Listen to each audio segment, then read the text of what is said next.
Hello, I'm just going to make a quick video this week, and I got inspired to do this based on some of the flat earth debates that I've been watching lately. And it amazes me how sometimes you have to bring out the crayons to be able to communicate with flat earthers because they can't seem to understand simple concepts. So I decided I was going to add the AE map to my app, and I've got two modes that I added to it. The first is no matter where you are on the earth, you can look in a direction, whether you're facing north, south, east, or west, and you can find the angle up towards that object. So right now, as I'm recording this, the sun has an altitude of 22 degrees up, and my azimuth is 115 degrees from due north, which would put the thing right about here if the earth was flat.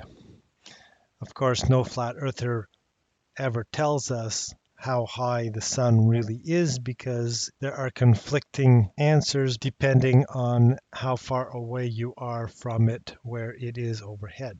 I've already made videos, other people have made videos on that. So as always, I use the standard 5,004 kilometers, which would be how high the sun would have to be if it was at a 45-degree angle up. I looked for one of the northernmost permanently settled places on Earth, and you could go to Greenland or you could go to a public settlement. In Canada, it's Alert. It's Ellesmere Island in Nunavut. And just to put it in context, it is right here. So it's at a latitude of 82.28 degrees, and it is well above the Arctic Circle. There are days and even weeks that you cannot even see the sun or various objects like the moon. So what I did was I created an animation at 82 degrees, right about where they are over there. And here you can't even see the sun because the best it goes is 5 degrees below your horizon eye level, as flat earthers would like to say. I made another animation at Null Island, which would be right about here. And then I made one more, which would be at the farthest south settled place that I could find on the map, which is Puerto Williams in Chile, right about there.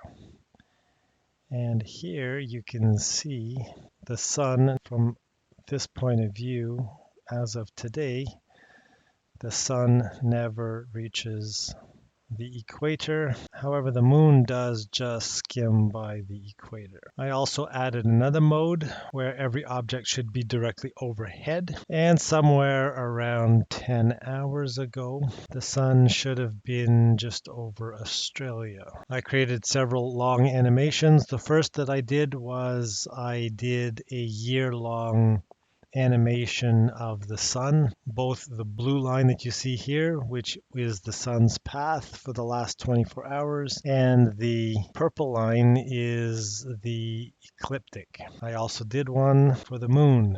I only did a month's worth for that, but what's really interesting for the moon, and this is something that I don't think any flat earther has ever bothered to try to answer, why